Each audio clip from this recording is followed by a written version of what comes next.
महाकुम्भ मेला।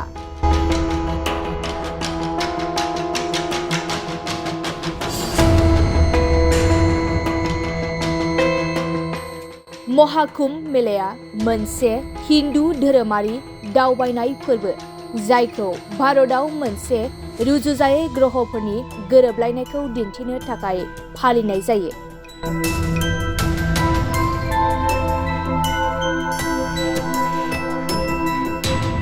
महाकुम्भ मेलाखौ 12 बोसोरनि उनाव खेबसे खुंनाय जायो। बे गोथार महाकुम्भ फोरबोखौ भारतनि मोनब्रै गोथार थावनिफोराव खुंनाय जायो।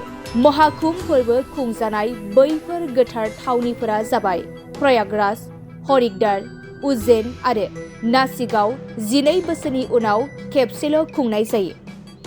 बे बारनि थामहिनबा 2025 मायथाइनि महाकुम्भ फोरबोखौ प्रयागराजआव खुंनाय जादों।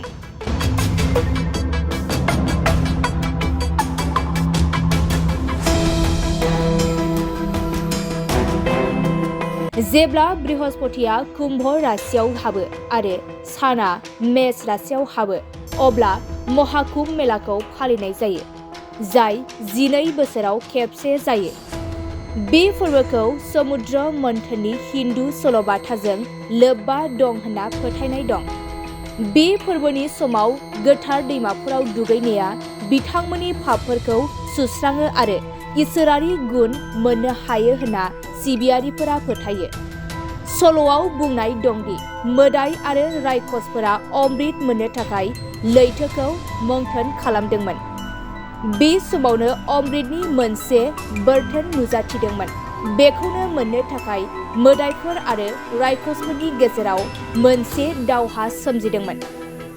बे दावहानि समावनो माखासे थरथिंफोरा बुहुमाव गोग्लैदोंमोन आरो बे थरथिंफोरनि थाखायनो महाकुम्भ मेलाखौ प्रयागराज, हरिद्वार, उज्जैन आरो नासिकआव खुंनाय जादों होनना सल'आव बुंनाय दं।